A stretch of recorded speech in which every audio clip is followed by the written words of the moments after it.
we've finished with the principles of money magnetism, and today we start the method. Although I have found that in those principles we were given the method. And the first chapter in the method is titled The Need for Concentration. You know, when Master was teaching these teachings in the 1920s and 30s and 40s, one of the stories he told was of Madame Butterfly's efforts at concentration.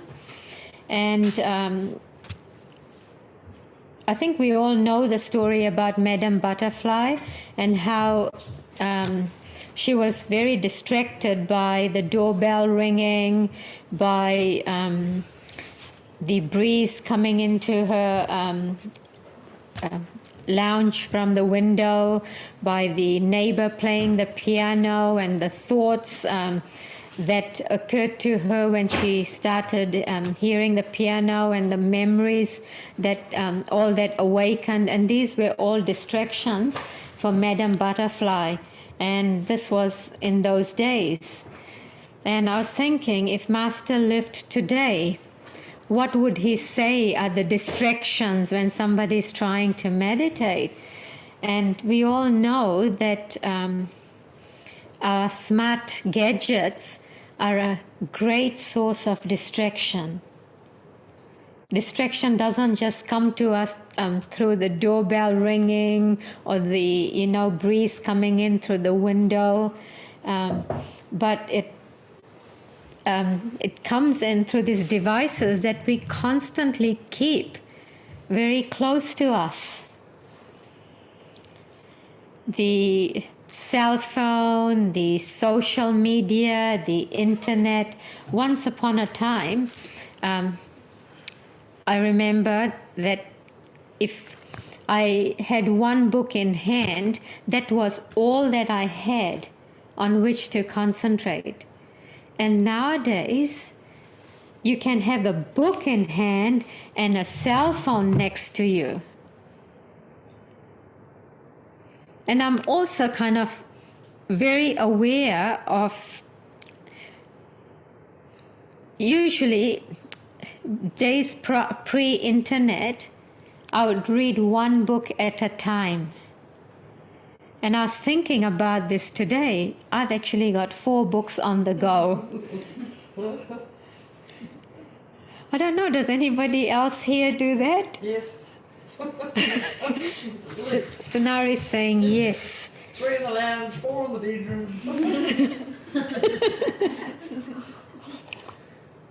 So 4 books on Kindle that are on the go. Plus, it depends on where I am in the house and what books close by. And so I think the more we have, the greater the number of distractions. And for anybody who's kind of achieved quite a lot in this world, they usually are people of great concentration. I mean, think about Swami. He wrote something like 150 books. You couldn't write that many books if you were constantly distracted. And so in some ways we have got greater challenges than probably people who lived in those days. I've also kind of heard that, I suppose it's common knowledge, that people who write blogs and all write it for the very low attention span that people have these days. And similarly with, things that they make for television programs and all, they make it for people's very low attention span. You know that TikTok videos that are very popular amongst the younger age group? And TikTok videos are just like 20 seconds long, as in that is the attention span that people have. Anything longer and we kind of get distracted. one of the exercises, and it's not in this book, it's in another course that Swami wrote called Akash, Ancient Keys for Success and Achievement, or something like that. And in there, Swami's given this exercise, like, just try, even for 5 minutes, staying with just one thing with no distractions whatsoever. Like, try and pay full attention to that which you are doing. So say, for example, you sit down to meditate. Just tell yourself, okay, just for 5 minutes, I'm going to completely pay attention to this. When this morning I wanted to look up that course of Swami's, the Ancient Keys, the Akash course that I just mentioned, and while that page was loading on my laptop, I thought I'll just send somebody a message, because it just came to my mind in that little gap while this page was being loaded that I should message this person. So I messaged this person, and before I know it, I started talking to this person. And when I finished the conversation, I remembered that there was something that I needed to get done downstairs here in the kitchen. So I came down to do what I knew to do. And after I finished that, I thought, oh, I better have a shower. I've got some visitors arriving from Auckland. So I went into the shower. And as I was in the shower, I kind of tried to trace back something I was meant to be doing. And what was that? And this was like a whole hour and a half later, I'm remembering that I was supposed to do something. And in the shower, I remembered, it was that Akash course that I was supposed to look at. Imagine that, a whole hour and a half went away, and I was completely distracted. One thing led to another, which led to another. And apparently, that is not the recipe for money magnetism. And I think when we become aware of how our day is progressing, we realize how restless and how distracted we can be. In Madame Butterfly's story, a whole day goes by, and her resolution to sit down and meditate was completely out the window. It just did not happen. And our lives can also go by in the same way. We can be so busy, but without any real focus. And when we don't have that focus, what that means is also, if you trace it back, in order to concentrate, you need energy. We know that when we sit down to meditation isn't about just sitting down and allowing your mind to wander, nor is it allowing the mind to become blank. But it actually requires effort on our part to focus on one object. Attention is required. And when we have that energy and then we concentrate, what it does for us is, okay, let me take a step back. When there's energy flowing in this body, what does that do? It creates magnetism, right? Focused energy creates a positive magnetism. Scattered energy will create a restlessness. People who are successful usually tend to also have like bigger auras around them. Other people notice them. What is it that they are noticing? Successful people usually have deep concentration, ability to concentrate for long periods of time, and that comes about because they are usually high energy people. And high energy comes from willpower, right? Willpower brings energy. Energy gives us the ability to concentrate. I mean, you can also have lots of energy and not concentrate and be very restless. So energy doesn't necessarily translate to concentration. Energy directed in a focused way brings about concentration. Swami uses the example of threading a needle. You know, when you're trying to thread a needle, if the ends of the cotton are split, it's very hard to get that piece of cotton through the eye of the needle. But if you kind of just roll it between your fingers so that it's like one thread, you can easily get it in through the eye of the needle. And likewise, usually attention is in, attention is in so many different places. We could be sitting down to meditate and be kind of thinking like maybe what's for dinner, or I'm hungry, or just so many different thoughts. Oh, did I finish doing this particular thing on this project? Or I remember I haven't paid this bill. So many different competing thoughts enter our mind, and often they feel urgent to the point where you think I must jump off and go and do those things right now. Now that's like that cotton that's all several threads and they're not coming together. So that kind of energy doesn't have the ability to actually achieve very much. Scattered energy. So what this chapter is all about is ability to bring your mind to a one-pointed focus, because that one-pointed focus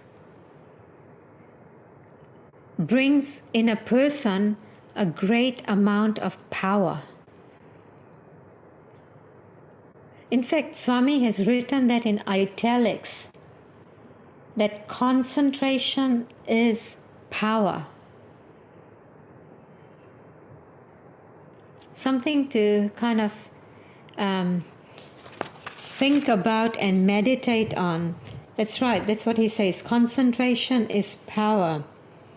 When we can focus the mind one-pointedly, we are far on the way to developing a powerful will. Why do we often not get things done? Because we just do not have the ability to concentrate. Our energies are too scattered. And concentration is not just about the mind. It's also about feelings. It's usually our feelings that act like static in our concentration. Feelings of sometimes doubt. Oh, I'm not quite sure if I can really, pull this off, or can I really do this? Sometimes static can be as a result of comparing yourself to other people, competing with others.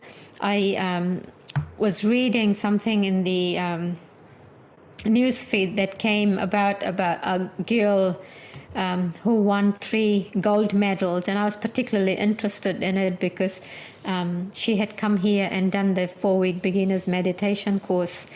And so, and somehow Facebook knows what you are interested in reading. So anyway, it came up for me. And I was actually very happy with what I read of what she said to the reporter. And she said that she did her very best that she was able to do, and then she just left it all on the track. As in, she was not worried about the outcome of her efforts. She just focused on putting her best efforts, and look what that got her, 3 goals. And just a day before, the newspaper had reported that how this New Zealand athlete got fined X number of dollars for not appearing at the medal ceremony. Well, she couldn't appear at the ceremony because in less than an hour's time, she had another event that she was competing in, so it was just not possible for her. And even then, she said that, well, she just couldn't do it, There was something else that she had to do. So she didn't even, and then even though she qualified for the medal, silver medal in that case, there were 4 people in that cycling race. And so 4 New Zealanders. But she, even though she qualified for the silver, they didn't give her the silver just because she did not attend the ceremony, as in like that was her punishment. And from what she said, or at least what was reported, she really didn't care. She really did not care. And then a day later, I read that she got 3 goals. As in like, to me, it came across as she was just focused on doing what she needed to do without worrying about the outcome. Now, I don't want to take any credit for it, but it just shows that even a little bit of understanding of this philosophy can be very helpful, even though you may not realize that, this is where I started thinking in that fashion. Because you would, I know that this is often the case of people who are in these high-performing sports, that there's this competitiveness, and the focus is usually on the end result. So, we are scattering the seeds of this philosophy. In fact, even in this chapter here, Swami talks about non-attachment being necessary in your ability to give 100% concentration. I mean, if you're always worried about the results of what you are doing, then you can't be then also be focusing on what it is that you are doing right now, because your attention is divided. Do your very best, and the results will take care of itself. So non-attachment is one of the principles of concentration. The other one is having staying power. When things don't quite go as you want it to go, do you have the power to stick with it? Or do you just give up? Endurance is a quality that's actually not very highly valued in today's society. The moment something requires hard work, we think that, let me move on to something else. Or maybe, if you're interested in spirituality, you might try to justify it by saying, oh, maybe God doesn't want me to do this. Maybe I'm not meant to be doing this. But, nothing great was ever achieved without endurance. The Sanskrit word for endurance is actually titiksha. Titiksha is very valuable spiritual practice. You see, we always, or at least our ego, usually wants things to be easy. It thinks that I shouldn't be having to put so much effort. But people of great concentration, people who are successful, usually are successful because they have stayed with something despite all odds. That if this doesn't work, let me try something else.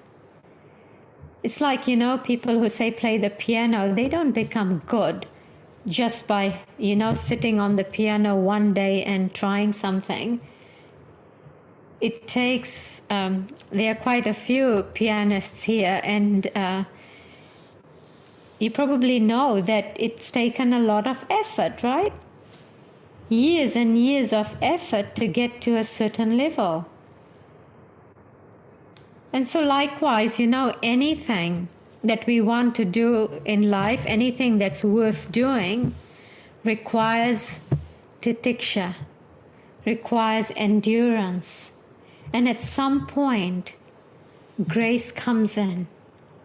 You just stay with it, and then somehow, something begins to shift at some point, and you start realizing that, I seem to be getting it.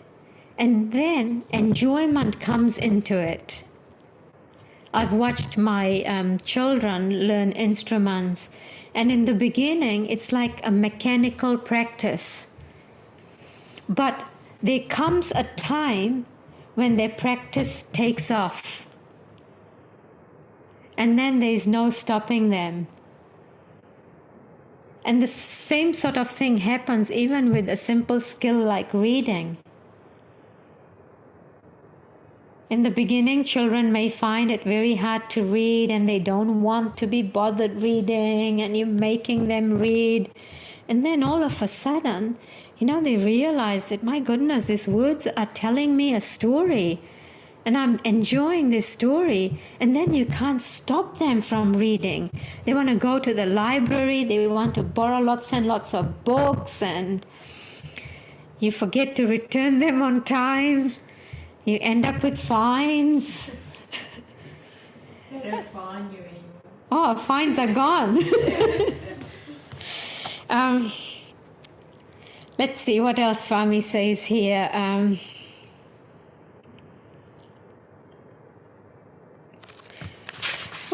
I've covered quite a lot actually. He talks quite a lot about emotions. Because emotions disturb our concentration. When you're sitting down and meditating, and all of a sudden you notice a disturbing emotion.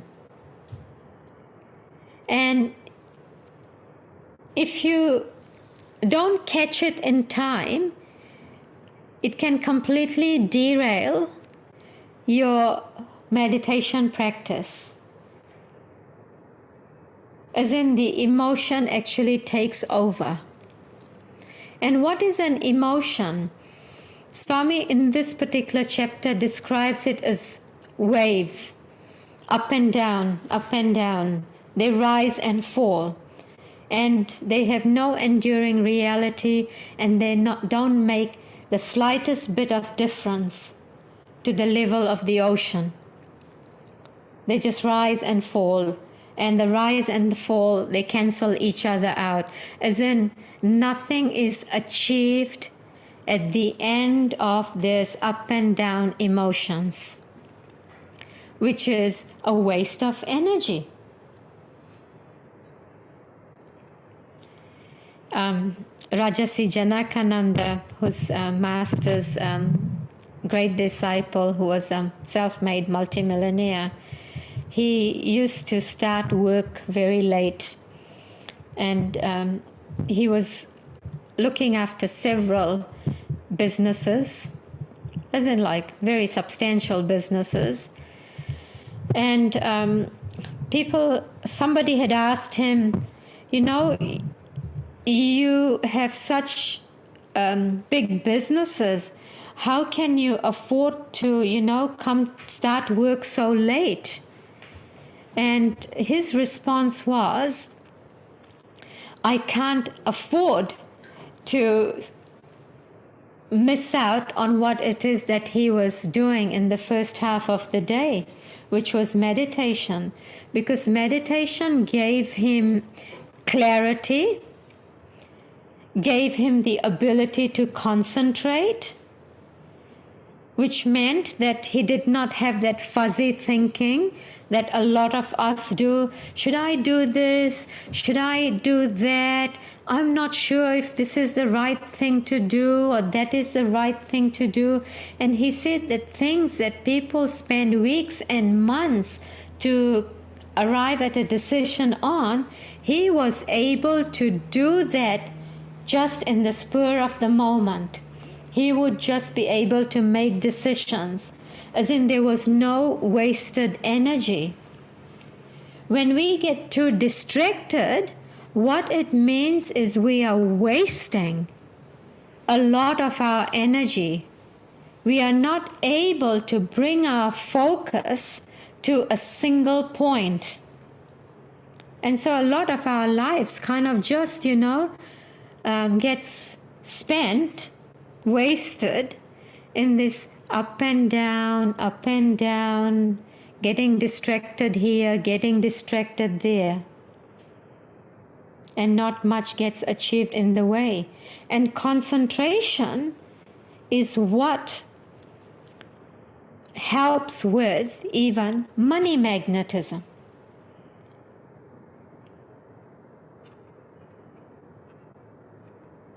And usually, successful people are people of great concentration. Too many distractions is not helpful. I don't know if it's still the case, but once upon a time, there's a lot of emphasis being put on the virtue of being able to multitask. But what is multitasking? It's flitting very quickly from one thing to another, which is really quite inefficient. I notice that, if I'm doing something and I put it away and thinking that, okay, I'll pick it up later, maybe in another day or two or a week, I find that when I pick it up at another point in time, a week later or a day later, it actually sets me back. As in, I have to kind of revise what I had already done in order to come back to that point where I had left that work at. It would have been more efficient for me to actually just sit and finish it rather than thinking that, oh, okay, I'll just finish it another day. So, you know how in businesses sometimes they get consultants to come and review the processes in order to make things more efficient. And maybe we could start doing that in our own lives, as in cut away all the static. Begin to cut away the inefficiencies. And I'm talking in terms of our mental inefficiencies, the habits that we get into, which then really are waste of energy. And certain emotions, negative emotions, are huge waste of energy. Nothing is achieved at the end of the day. What comes to mind is that chant, let nothing disturb you, nothing affright you. Because what is emotions, it actually literally, it does not take us anywhere. And don't allow other people's emotions to affect you. Have a sense of detachment that The other person's emotions belong to them. I do not need to get magnetized into their drama.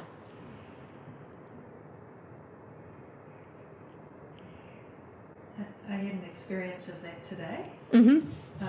And I just observed it happen. This person he got angry about being missed off an invite. And I was like, oh, that's cool. We'll just add you to all the future ones, and that's done. And then I asked 3 times, and then he kind of walked off, and he was angry. He didn't need to be angry about it, but he was. And then I thought, I am totally unaffected by this. This is cool. It's just a good moment.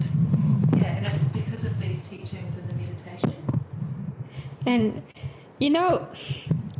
because of, say, what we are practicing, we ought to have a greater awareness of our own emotions and our ability to stay detached from other people's emotions.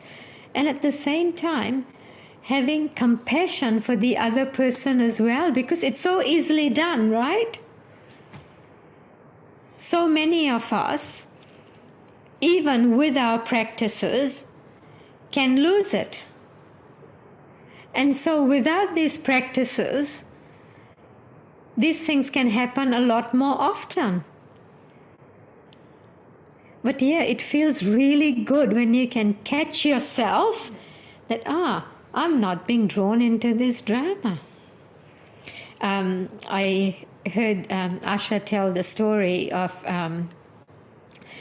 there was a woman who had arrived from Italy, and she was doing this often,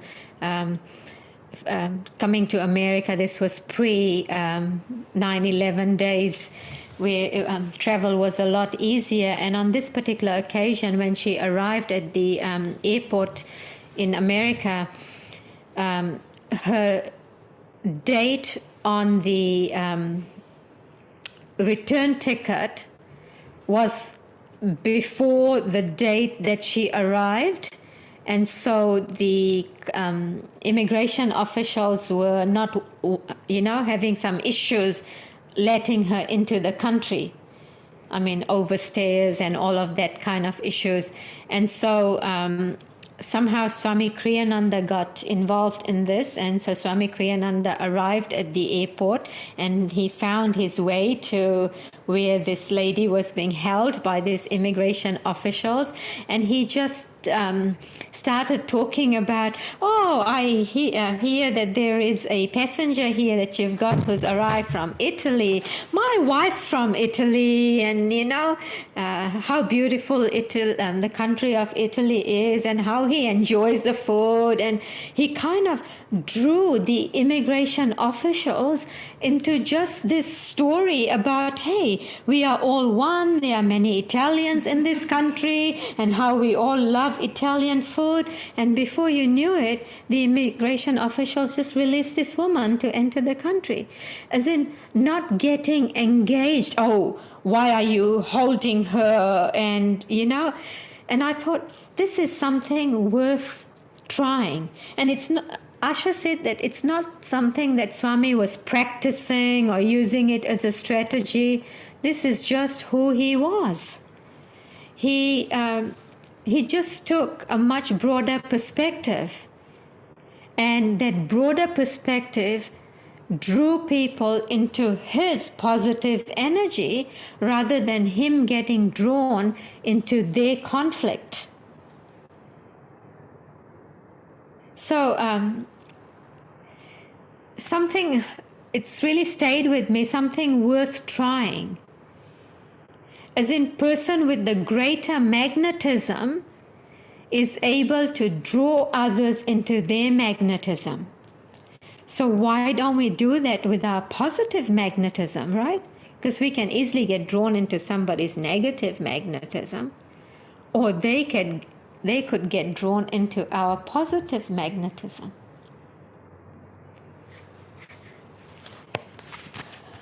What else have I got here? So we've talked about this. He talks about to discipline the feeling faculty. Because isn't that what we're talking about when we're talking about having some control over our emotions? To discipline our feeling faculty. Remind yourself daily that all conditions around you are inconstant. Be non-attached. Today's happiness can be lost tomorrow. Today's sorrow cannot but be replaced eventually by happiness. The wave crests of joy and the troughs of depression alternate endlessly in the mind. Life's always up and down, up and down. Master has said this quite often. Be even-minded and cheerful.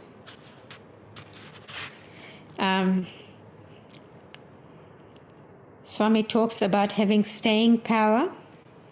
When you set your mind to accomplish something, no matter how trivial, don't give up on it until you've achieved your objective. No failure is absolute. If you keep trying, failure itself can be a doorway to victory. What else does he say?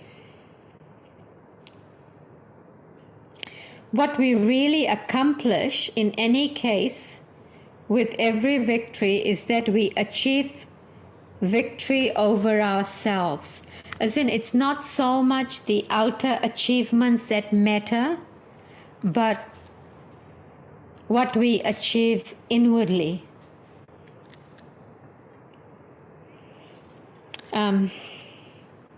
Ultimately, success is something one becomes, not something one achieves.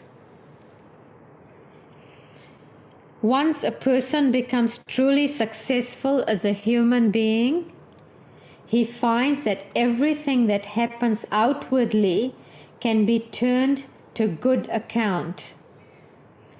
You know, when Swami was thrown out of the Self-Realization Fellowship, at one level at the time, it can be seen as such a tragedy.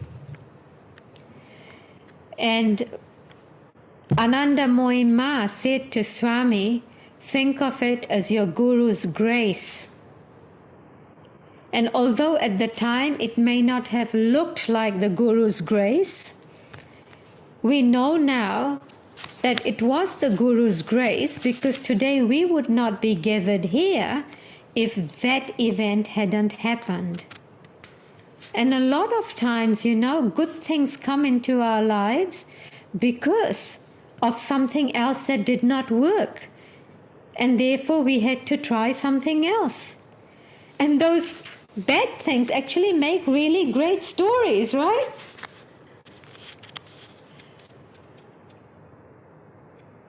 So even the terrible things that happen in our life is fertilizer, manure that helps us to blossom. You know, a water lily, look at the kind of pond it grows in, you know?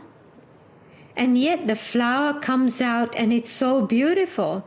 Whereas if you put it, the same plant, in distilled water, do you think you will get that beautiful blossom?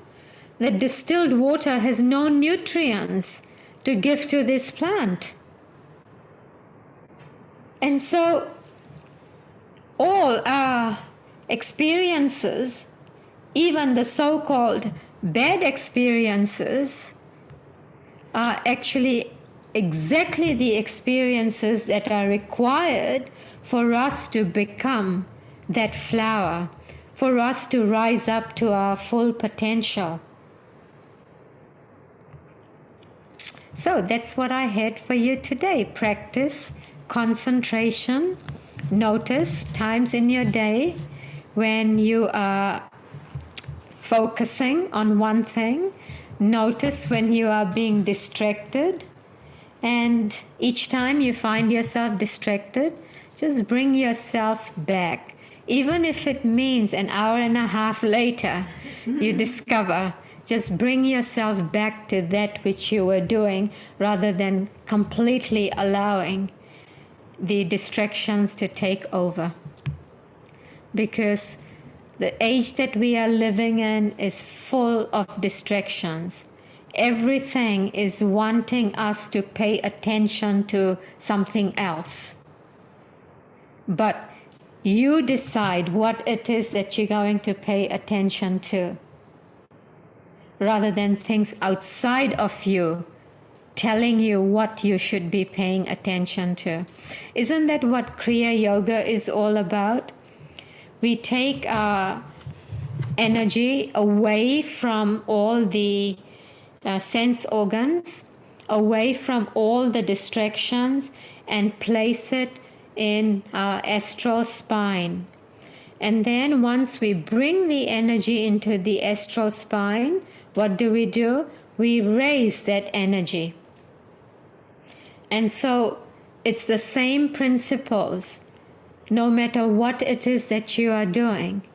The more we can do every little thing, lighting a fire, doing the dishes, waiting for a new website to load on our computer, if we can be completely alert and not get distracted, we will find that as our concentration improves, we become more magnetic people.